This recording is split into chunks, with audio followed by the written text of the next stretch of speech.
Swayam Prabha. Digital India. Educated India.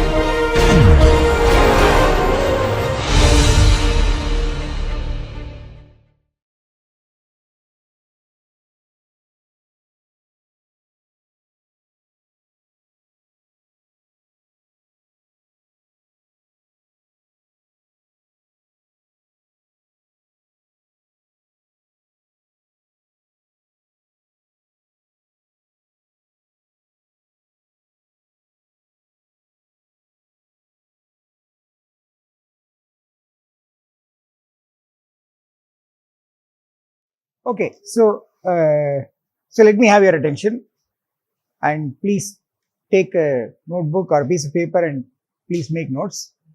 So you see, we were discussing rather the case of plane curves, okay? And in the case of plane curves, what we looked at is this idea of what is called a sine curvature, okay? And you see, originally the sine curvature was designed only to adjust with the sine normal, so that you can write the equation in the correct way, so that the acceleration vector always pointed towards the center of curvature, okay? But then it's a geometric adjustment, but it also has a mathematical or analytic meaning, namely that the sine curvature is actually the rate of change of a turning angle, okay? And we proved for any continuously differentiable unit vector such a turning angle exists, okay? Now, what is the advantage of this analytic interpretation of this sine curvature?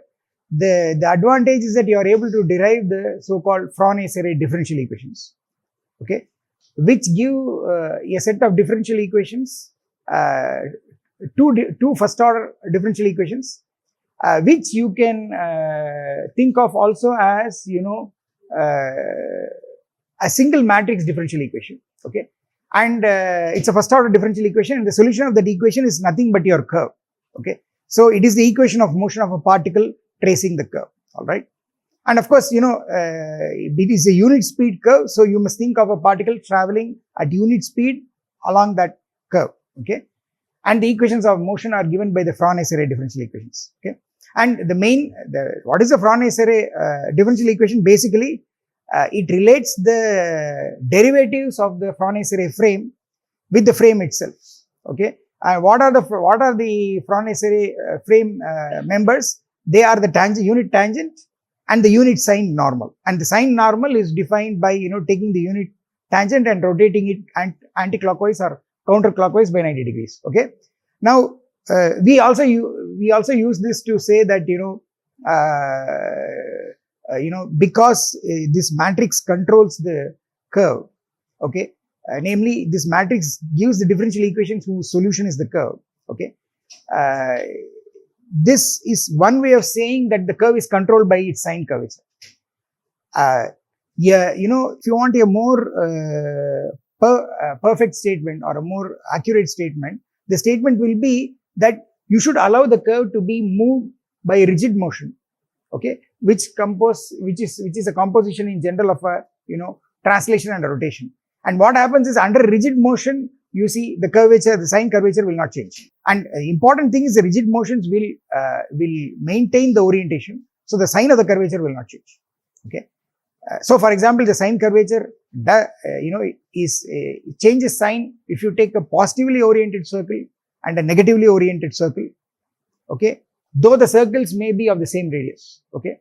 So the big deal is that somehow the correct statement is that you have to take equivalence classes of plane curves, and the equivalence relation is two curves are equivalent if one can be moved to the other by a rigid motion, okay. Then this set of equivalence classes of plane curves, you have to assume them to be unit speed and parameterized on a fixed interval, okay.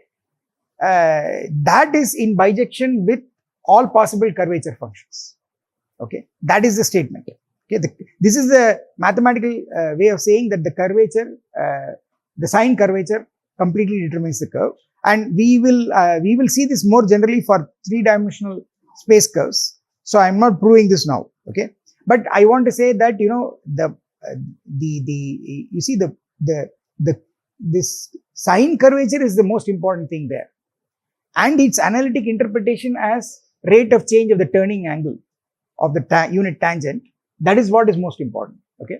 So what we want, and we also saw another thing, namely, if you took, of course, if you take a curve which is part of a straight line, or you take a curve which is part of a circle, then the curvature is constant. In the case of a straight line, it's going to be 0. In the case of a circle, it's going to be constant. It's equal to the reciprocal of the radius. Okay. And the sign is given as positive if you are traversing the circle in the anticlockwise sense, and you have to give a negative sign if the the circle is being traversed in the clockwise sense. Okay. And you can also try to prove the converse of this, namely, if you have a curve, plane curve, for which the sign curvature is 0, then it has to be, a straight line. And if the sign curvature is a positive and non-zero, of course, then it has to be part of a circle. Okay. So and this is easy to prove using the idea of turning angle. Okay. So this turning angle thing is very, very important. Now what we have to do is that we want to do the same kind of things for space curves. Okay. So you are now looking at a space curve, a curve which is in 3 space. Okay. And then you want to again have the same kind of theory. All right. And so if you take a space curve, what happens is that you will now have a parameterization which is given in terms of 3 coordinates. So if you take a space curve, you have to think of it as, there is an open interval AB on the real line. Okay. And there is a parameter T here. And you have this mapping gamma equal to gamma of T. Okay. So it sends T to gamma T. Now the point is that this gamma T is now moving, it's a moving point in space. Okay. So you have, you have the XYZ coordinates here, and then, you are having a curve like this. So this is your gamma of T. Okay. And if you take any point there, then it will be given by, it's a point in 3 space, so it's given by 3 coordinates, the x, y, and z, and they will depend on t. So basically you will get 3 functions. Okay. So you will get x of t, y of t, and you will get t. Okay. This is how the coordinates will look like, and that will be your gamma t, gamma of t. As t varies, point on the curve varies, so the x coordinate, the y coordinate, and the z coordinate also depend on t, and they vary. All right. And of course, standard example of a space curve is that of a helix. Okay. And we have, so that is a simple example to think of. All right. Now we want to study space curves, and you want to do 2 things. First thing is you want to understand the curvature of space curves. Okay. And then you would like to have, you would like to have a Frenet-Serret set of formulas, or you would like to have this Frenet-Serret differential equation. Now, what happens is that, you see, there is a new character that has to be introduced, which is the torsion. You see, in the case of a plane curve, the moving frame consists of only 2 vectors. Because you are on the plane, you need only 2 vectors to express 2 linearly independent vectors to express any vector, and we take them to be orthogonal to each other and also unit length. Okay, just like I cap and j cap are the usual unit vectors you take along positive x-axis and positive y-axis. Okay, but now the point is that you see, this frame is moving along the curve. So what happens is that, on the curve, you need 3. If you want to think of this in 3 dimensions, you actually need a triad. You need 3 vectors. Okay, you need 3 orthonormal vectors. All right. And whenever you have 3 vectors, there's also this issue of whether you're going to choose a right-handed set of vectors or a left-handed set of vectors. So we will take a right-handed set of vectors. Okay. And then once you have these 3 vectors, you can have the analog of Frenet-Serret differential equations in in the 3-dimensional case. In the 2-dimensional case, what was the Frenet-Serret differential equation or the Frenet-Serret relations? You took the unit tangent and you took the signed unit normal, and you wrote their derivatives in terms of these 2. Okay, because the derivatives are also going to be vectors in the plane, and they can also be resolved in terms of these two. Any vector on a plane can be resolved in terms of two linearly independent vectors. Of course, they are orthonormal, they are orthogonal, so they are linearly independent. Okay. So see, the point is that if you want to do this in 3D, what you need is first 3 vectors. All right. Now the question is that how are you going to make sense of these 3 vectors? But the starting point is always only one vector you always have for a parameterization, which is a tangent vector. Okay. You have to make sense of 2 more vectors. So how are you going to do it? Now, curvature always gives a vector which is pointing towards the center of curvature. Okay. So in this case, there is already something interesting that's going on that I told you long back during the introduction. That you see, if you take a plane curve, what happens is that there is a best fitting circle at every point of the curve, which is the circle of curvature, or it's called the osculating circle, and it has a center of curvature. So there is a center of curvature, and then once you know the center of curvature and the point, you have the radius of curvature, and its reciprocal is the scalar curvature, which is just the magnitude of the sine curvature. All right. But you see, when a curve is moving in space, you take any point, you have a tangent. Okay. A priori, there are an infinitude of planes for which pass through that tangent line. So you see, the picture is like this. My curve is passing like this. Suppose this is my curve in space, and I take some point here. Then I have this tangent vector. Okay, so I have this so-called so again, let me say the following thing. To begin with, so this is something that you should always keep in mind. Whenever you go to Frenet-Serret, or whenever you try to write Frenet-Serret, remember that everything is done only for unit speed curves. Okay, so it's a very, very important thing that you should remember, that this whole Frenet-Serret setup works only in the unit speed case. That's because you see, you are saying you're taking the signed unit, you're taking the unit tangent, and you're taking the unit normal. Okay, and you want the acceleration to be in the direction of the unit normal. Okay, up to a sign. But you see, acceleration is derivative of the tangent vector. Okay, and you want the derivative of the tangent vector to be perpendicular to the tangent vector. That will not happen unless the tangent vector has constant length. Okay, so in general, if you draw a curve, okay, and which is not parameterized by unit length, is the tangent vector. If you take the tangent vector and you take its derivative, the derivative need not be perpendicular to the tangent vector.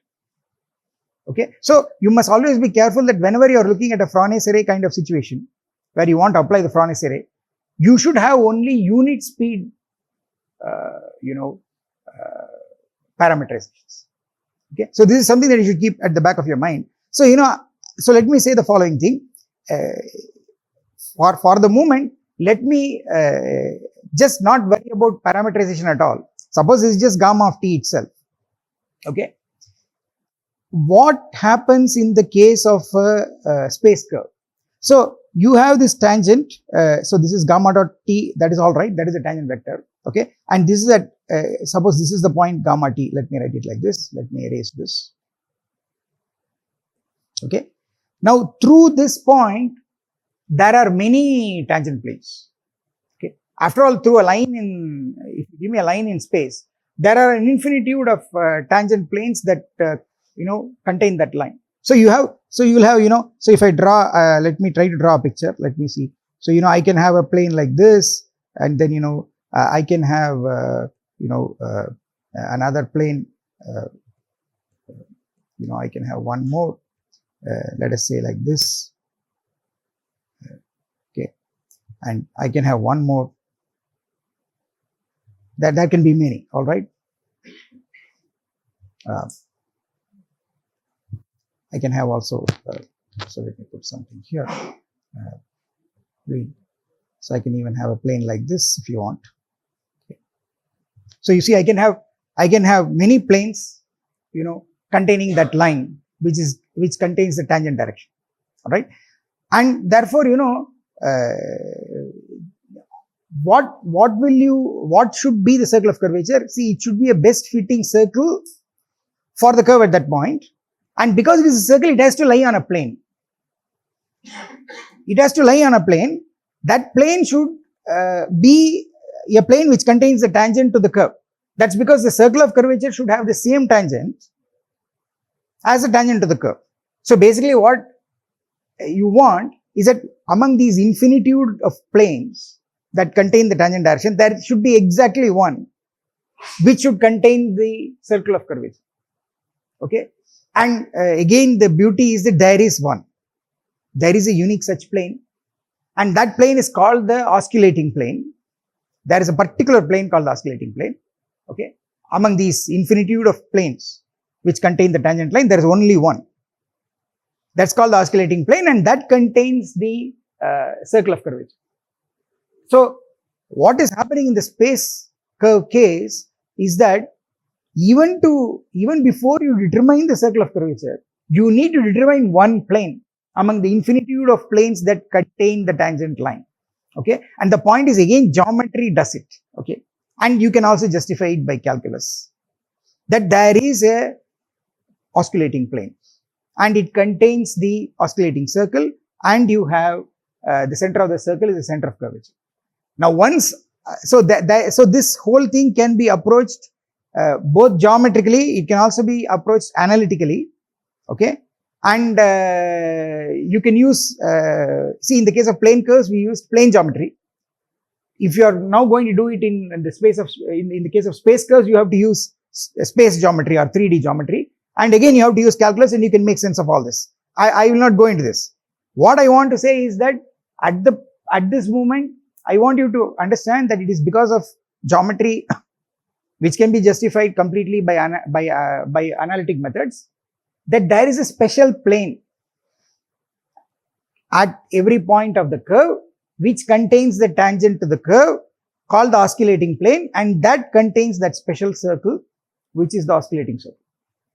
Okay, so this is the first fact. So let me draw one more picture. So you see, you have situation like this. So I have this curve now. So this is my curve, and of course I always need to put an orientation. Okay, so I have this point which is given by gamma t. The tangent vector is given by gamma dot t. Okay, and this gamma t. So you see, the point you have to remember is, if you start with the curve, space curve, there is a particular plane here. There is a well-determined plane called the osculating plane. There is a well-determined plane called the osculating plane, and this osculating plane contains the circle of curvature and the center of curvature. So you see, we have this osculating plane. Okay, so you take it for granted that there is an osculating plane. This plane contains the tangent vector at the point. Okay, and what is happening is, this curve is briefly, at that point, the curve is briefly entering the plane and then leaving it. You can think of it like that. The curve is briefly entering the plane at that point, and then it's instantaneously leaving the plane, so that at that point the tangent lies on the plane. You see, that's how you have to think about it. All right, and on this plane you have this, there is a circle which is the circle of curvature. So you have, on this osculating plane, you have the circle of curvature. Okay, and of course this is also called as osculating circle.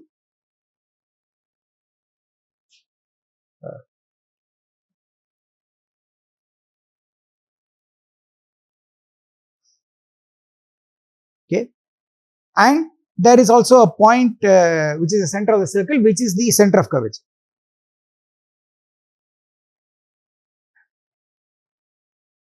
Okay, now you see, you have, so once this is there, I have the geometric acceleration vector, which has to point from the point on the curve towards the center of curvature. So I have this vector now.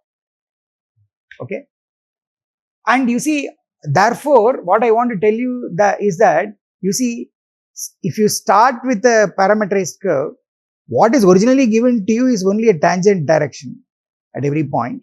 That is just by taking, derivative. But geometry gives you an accelerating geometric normal direction. Okay. And once you have two directions, it's easy to get the third direction by deeming the third direction to be in such a way that these three form a right-handed system. Okay. So that is how you get these three mutually orthogonal right-handed system of vectors, which are called the Frenet-Serret frame for the space curve. So it is actually, three vectors now. Okay. And as the curve moves, these three vectors are moving. Okay. So, now you can imagine that, you see, if I take this picture, there is going to be this is going to be 90 degrees. Okay. And so, mind you, let me be very careful. This arrow that I have drawn pointing to the center of curvature is not gamma double dot. Let me say it is not gamma double dot. It is a geometric acceleration vector. Okay. And that's because it will be gamma double dot only if gamma dot was a unit vector or gamma dot is constant. Okay. Therefore, the problem is that, in general, if you take a curve which is not unit speed, you take gamma double dot, it will not be perpendicular to gamma dot. Okay. But what I am drawing here is a geometric acceleration vector, which is by definition geometrically from the point on the curve pointing towards the center of curvature. Okay. So this will give you the correct, direction as gamma double dot only if gamma was unit speed. Okay, which will be the normal direction. Right, and then the third direction is determined by, so you have this is the so-called normal.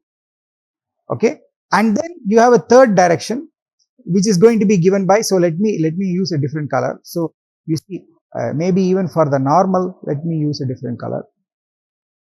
So there are three vectors, so I want to just show them separately. So so here is one. So this is the normal direction. So this is the second one. Now the tangent and and mind you, this is geometric normal, and it's not gamma double dot. Okay.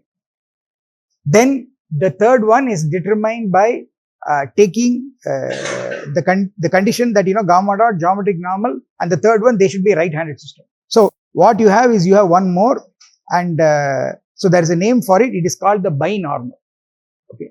So you have the tangent, then you have the geometric normal, and then you have the binormal, which is perpendicular to both of these, so that these three form a right-handed system. So there is one more here like this, there's one more guy here like this, and this is called the binormal. Okay, and the point is that this is 90 degrees, mind you, this is 90 degrees. So you see, it's a three-dimensional diagram. You should imagine this. Okay, so this is how you get it geometrically. That's so the idea is that, therefore, at every point on the curve, you are getting a frame. So you see, therefore, what happens is that you are getting three mutually perpendicular vectors, and of course, you could take three, unit vectors along those three directions, and these three directions are said to be the frame directions for the Frenet-Serret frame for a space curve. Okay, so let me repeat. If you take a space curve, what is initially given is only the tangent direction. Then, because of geometry, you get an osculating plane containing the tangent direction and an osculating circle, which is a circle of curvature and a center of curvature. Therefore, you get the direction from the curve to the center of curvature, which is a geometric normal, and this is of course perpendicular to the original tangent direction. Now the third direction is given by taking something that's perpendicular to both of this, and that's called the binormal, and so that these tangent, normal and binormal form a right-handed triad. Okay, so that's how you get the three directions. And what you must understand is, as the curve moves, the tangent, the normal and the binormal, they are also continuously moving. Okay, and as the curve moves, what is happening is that, you see, at every point, even the osculating plane is changing.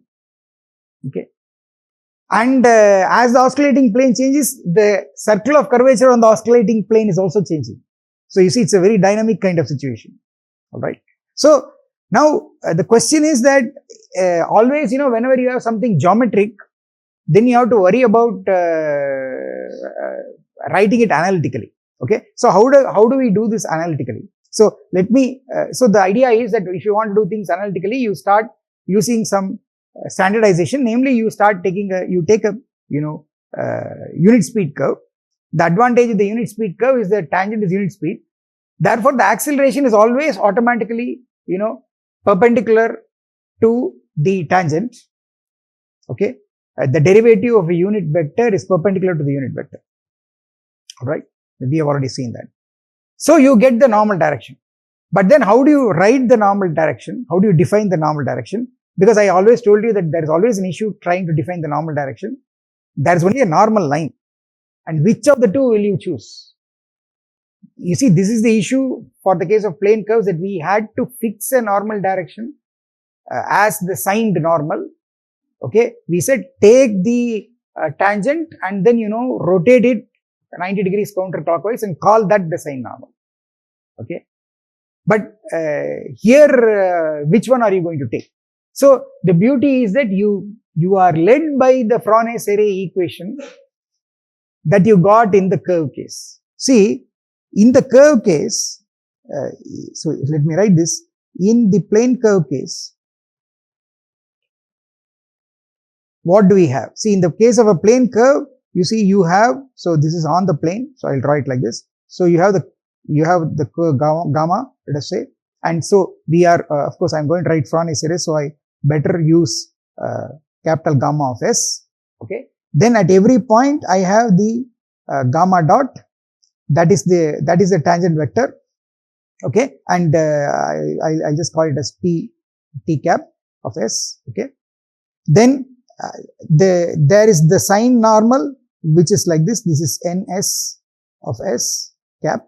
This is the sign normal, and you go 90 degrees in the anti-clockwise direction. And what happens is that we have written the Frenet-Serret. What is a Frenet-Serret? It records the derivatives of these two with respect to these two. Okay, so you have t cap dot ns cap dot is given by this beautiful skew symmetric matrix, which involves the sign curvature, and here you will have t cap, n cap, ns cap. Okay, so this is what so this is what you get.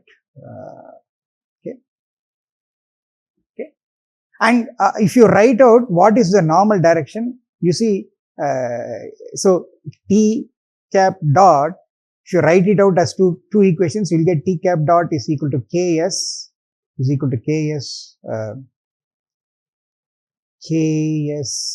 ns hat. Okay, and you will get ns hat dot is equal to minus ks t hat. Okay, these are the two equations. Okay, and this is these two are equivalent. One is a matrix form, the other is writing it as two separate equations. Now, how is the normal? See, look at this equation. The normal direction is 1 by ks t cap dot. So this is what it is. Okay, and this makes sense if the curvature is not safe. Because I would write 1 by ks. So now what you do is that you mimic this. If you take a space curve, okay, take it to be unit speed parameterized, then you have the unit tangent vector. All right. What you do is that you define the normal direction. Okay, and now it is no longer signed normal. Okay, you just call it the normal. And when you take curvature, there is no idea of signed curvature. You have to take only the absolute curvature, and you use this to define what is called as a normal. It's called the principal normal. The principal normal for a space curve will be the acceleration, okay, divided by the magnitude of the absolute curvature. That's how you define it. And the definition comes from, the intuition is from the plane case. Okay. And what you have to remember is that there is no signed curvature in the space case. okay, and there is no signed normal, okay. So you will be worried that, once sine curvature and sine normal are not there, it might cause some trouble. Because you see, if in the plane case, if sine curvature and sine normal is not there, then there is a problem. If you don't consider sine curvature, you cannot distinguish between a positively oriented circle and a negatively oriented circle of the same radius. It's the sign that keeps the track of the orientation. But the problem with rigid motions is that rigid motions preserve orientation. Okay. The only thing that will change orientation is reflection. Okay.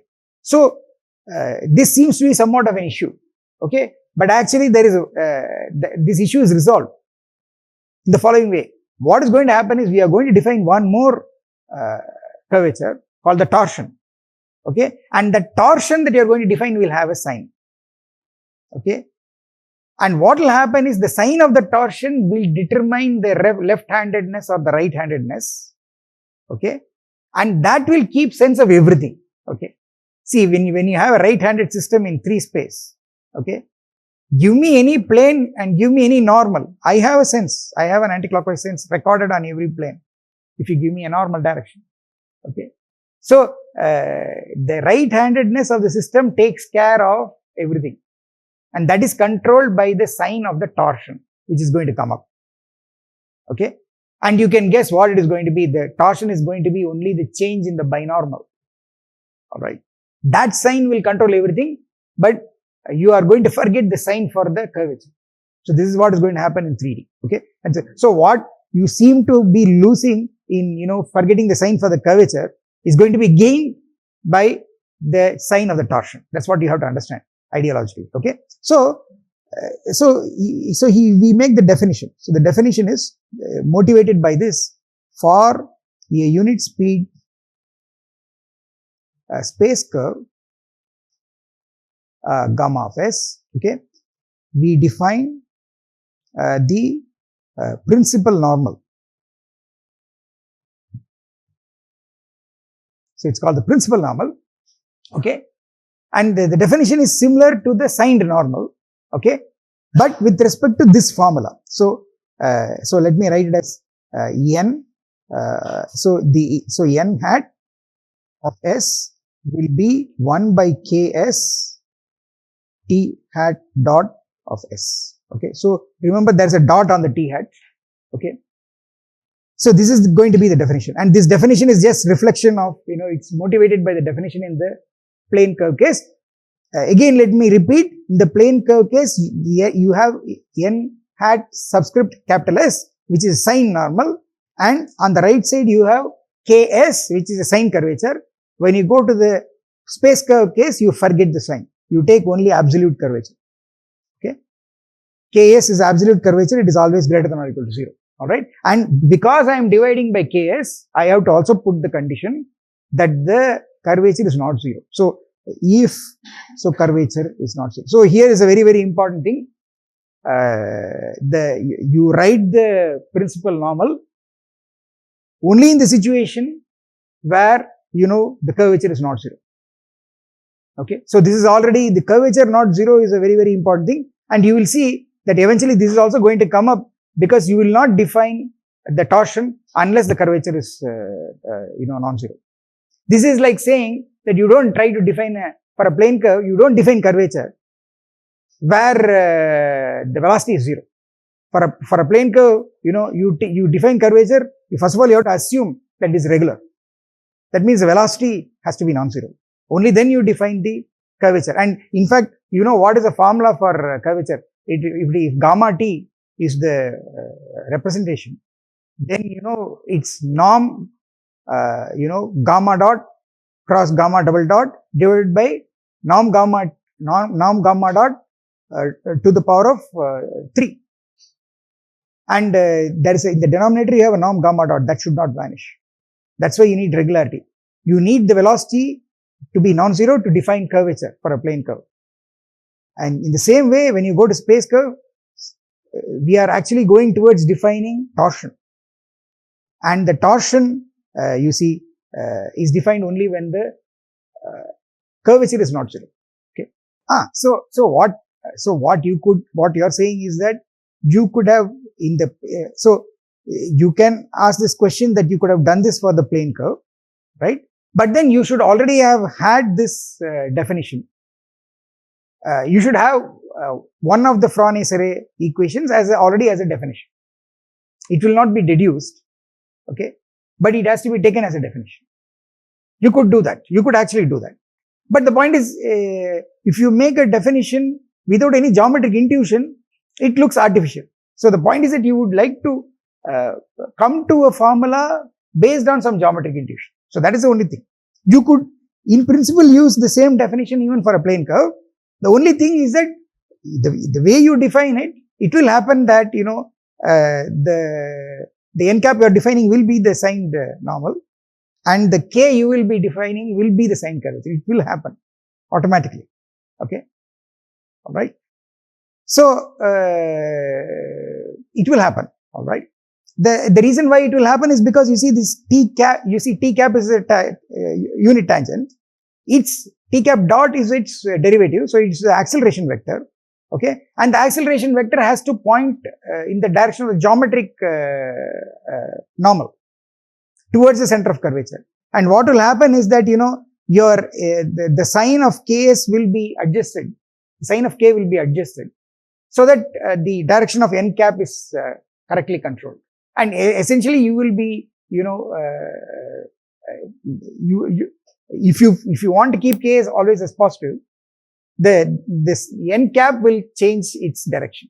Okay, so essentially you will be writing the same thing as this with, you know, this ks replaced by mod ks and this n cap s being replaced by a minus sign whenever ks is mod ks is minus ks, which amounts to essentially using the sine curvature and sine normal.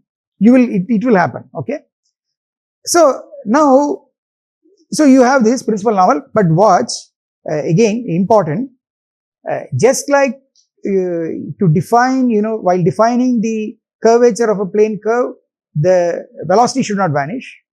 Similarly, when you are going to a space curve, we are only looking at a situation where the curvature doesn't vanish, right?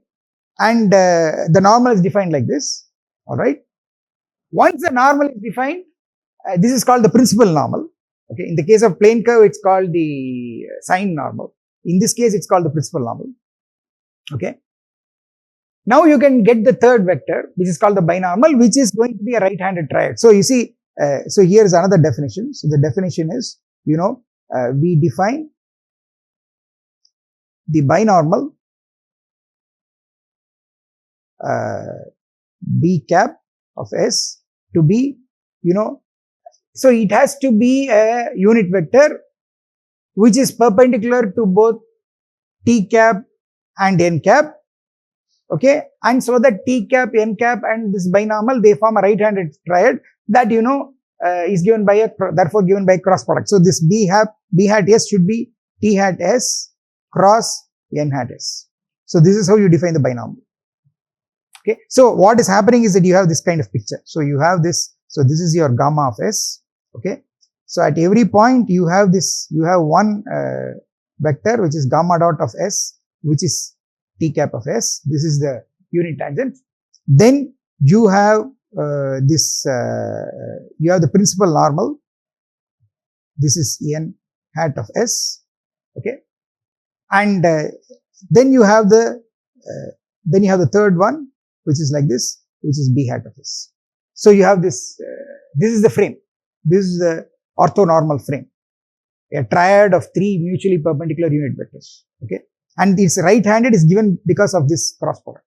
Okay, they are just like your I, j, and k unit vectors along x, y, z directions. The only thing is I, j, k is they are fixed. But here, what is happening is that, you know, this is moving along with the curve. Okay, so this is what is called the Frenet-Serret frame. So t cap s, n cap s, b cap s. This is what is called the Frenet-Serret frame. This is called the Frenet-Serret frame.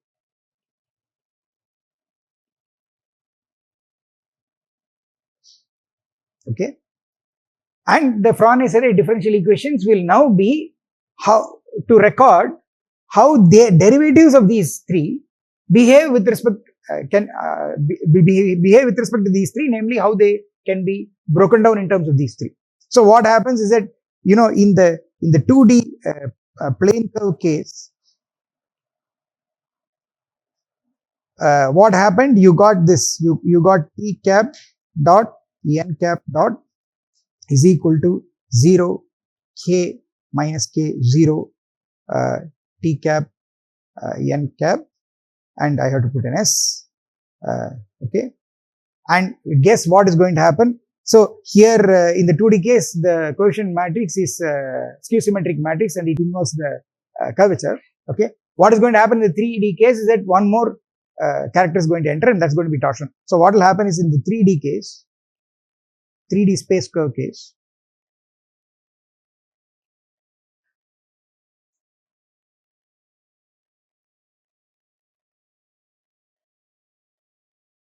what will happen is you have to now record the derivatives of the whole frame. So it is t cap, n cap, b cap. They are derivatives. Dot, mind you, dot is d by ds. Okay, this will be again, guess, you will get a skew symmetric now 3 by 3 matrix. Okay, so you will get this part, you will get 0 k minus k 0. Okay, and then what you will get is you will get a tau minus tau and 0 0 0, where this tau will now be the torsion. Okay, so this is going to be the Frenet-Serret differential equation for the space curve case. Okay, and again you get a skew symmetric matrix. And what are the two things that occur in the skew symmetric matrix? The curvature and the torsion. Mind you, the curvature is always non-negative. Okay, because you are not worried about the sign. Okay, you are taking only the absolute curvature. Okay, but the torsion will carry the sign. Okay, and quickly to tell you what this torsion is going to be is, see, as you move along along a space curve, okay, there is going to be a, if you think of it as circular motion at every point, okay, instantaneously there is a circle about which it is turning, and then there is this centripetal force that is pointing towards the center of the circle. Now that is a curvature. Okay, but what is happening is, you see, this circle itself is lying on the oscillating plane, and that plane is twisting. That is also happening. Now, how the plane is twisting is recorded by how the normal to the plane is twisting, and the rate of change of that normal is exactly the torsion. So there are two twisting motions for a curve in space. Okay. So here is the important thing that you should, understand. There are two kind of twisting motions. One is instantaneously about the circle of curvature. The other is the plane which contains a circle of curvature, namely the oscillating plane, that itself is turning. Okay, so that turning is also recorded, and that is the torsion. Okay, so we have to see that. All right. So you see, so let me get back. So you see, so this is what we are going to get. So this is what is going to be the Frenet-Serret for the 3D case. Okay, so we have to understand what this torsion is. All right, now so we have to now make some calculations. We have to define torsion. Okay, we have not yet defined torsion, and then we need a formula for torsion. Okay, and we also need to understand that this torsion is change of an angle, the rate of change of an angle. Mind you, curvature is also rate of change of an angle. It is actually the rate of change of the turning angle, if you want. All right, you want to do the same kind of thing for torsion. So so to begin with, let me make one observation. We have defined this new vector called the binormal, and somehow the way this binormal, you see, if it's pointing in the same direction, okay, it means that the osculating plane is not changing. because the binormal is normal to the oscillating plane. If the binormal is fixed in the same direction, then the oscillating plane is not changing. That means essentially it should be a plane curve. All right. So if it's not a plane curve, it's a space curve, it will try to escape from the oscillating plane. Okay. So that at the next nearby points, the oscillating plane changes. Okay. And that should be recorded by the change in the binormal. Okay. So you need to understand how this binormal changes. Okay. Here comes a very, very interesting thing. The instantaneous change in the binormal happens in the direction of the principal normal. Okay. So that is the interesting thing. Okay. So this is because of the math that is involved. All right. Essential calculus. So let me explain this. So you see, so let me say fact, we would like to regard torsion as the rate of change of the binomial. Okay, and the fact is the rate of change of the binomial is going to occur in a direction which is going to be in the normal direction or opposite to it. Okay, this change is going to be in or opposite to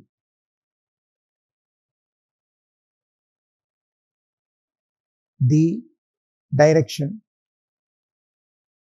of the principal norm.